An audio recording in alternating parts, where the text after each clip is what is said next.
It's Miss Becky with Miss Becky's Musical Stories, and today we're going to read Franklin in the Dark. Franklin is a word, and the first letter is, yes, F for Franklin, and he doesn't look very happy in the dark.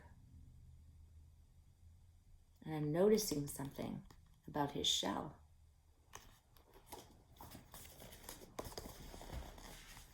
Franklin could slide down a riverbank all by himself. He could count forwards and backwards. He could even zip zippers and button buttons. But Franklin was afraid of the small, dark places, and that was a problem because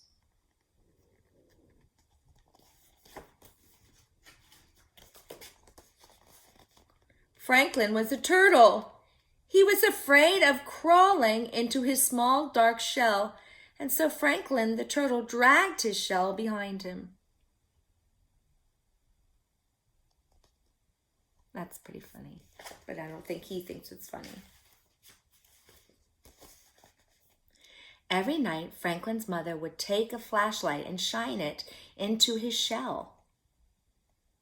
"See," she would say, "there's nothing to be afraid of." She always said that. She wasn't afraid of anything, but Franklin was sure that creepy things, slippery things, and monsters lived inside his small, dark shell.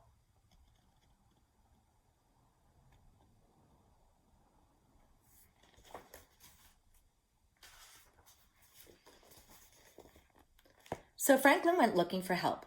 He walked until he met a duck.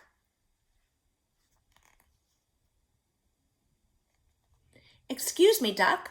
I'm afraid of small, dark places, and I can't crawl inside my shell. Can you help me?"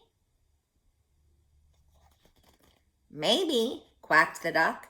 "You see, I'm afraid of very deep water. Sometimes when nobody is watching, I wear my water wings.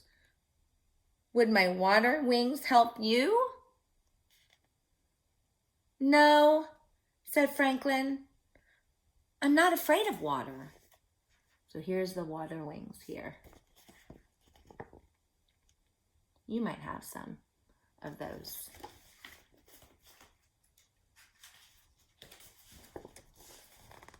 So Franklin walked and walked until he met a lion. "Excuse me, lion.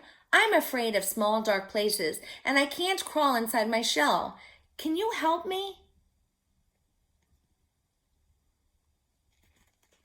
"Maybe," roared the lion. "You see, I'm afraid of great loud noises. Sometimes when nobody is looking, I wear my earmuffs. Would my earmuffs help you?" "No," said Franklin. "I'm not afraid of great loud noises."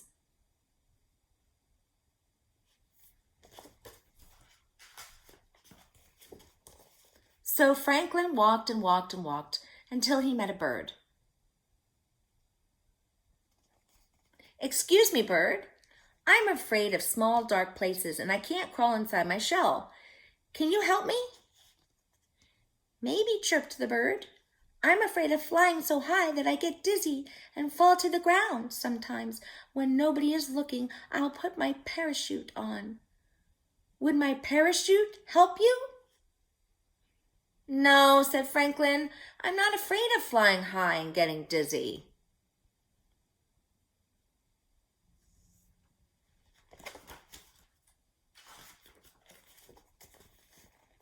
So Franklin walked and walked and walked and walked until he met a polar bear.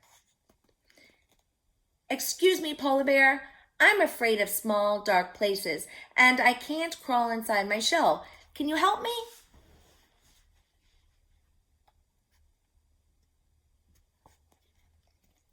"Maybe," growled the bear.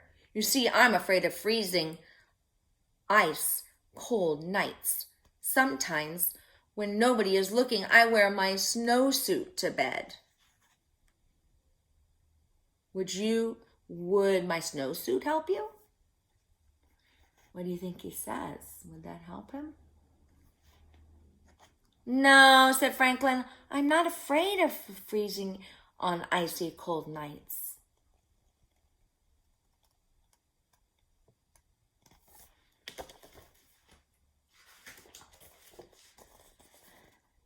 Franklin was tired and hungry.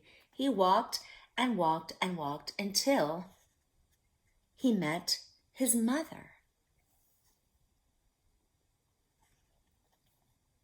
"Oh, Franklin, I was so afraid you were lost. You were afraid. I didn't know mothers were ever afraid," said Franklin.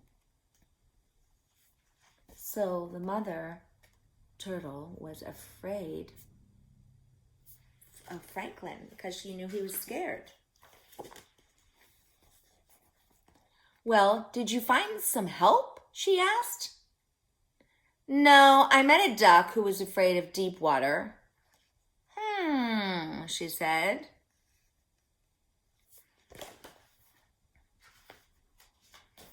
"Then I met a lion who was afraid of great loud noises."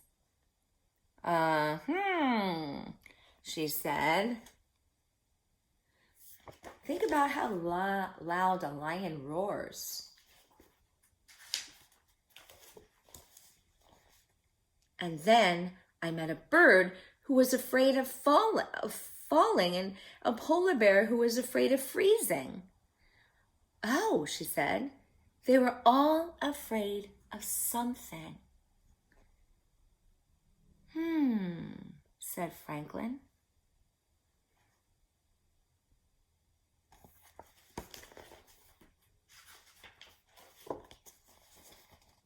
It was getting late. Franklin was very tired and very hungry. They walked and walked until they were home. He's still dragging his shell.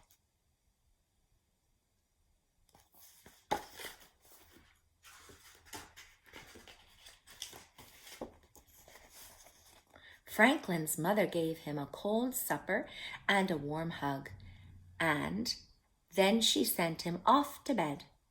"Good night, dear," she said.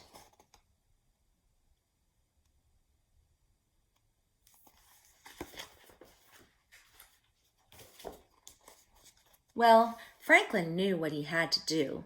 He crawled right inside his small, dark shell. He was sure he saw creepy things, slippery things, and a monster.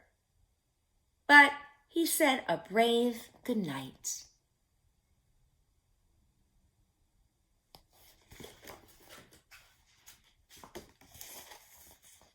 And then, when nobody was looking, Franklin the turtle turned on his nightlight. I bet you might have a nightlight. So everybody is afraid of something, and that's okay. And that's what we're learning in this story. See you next time.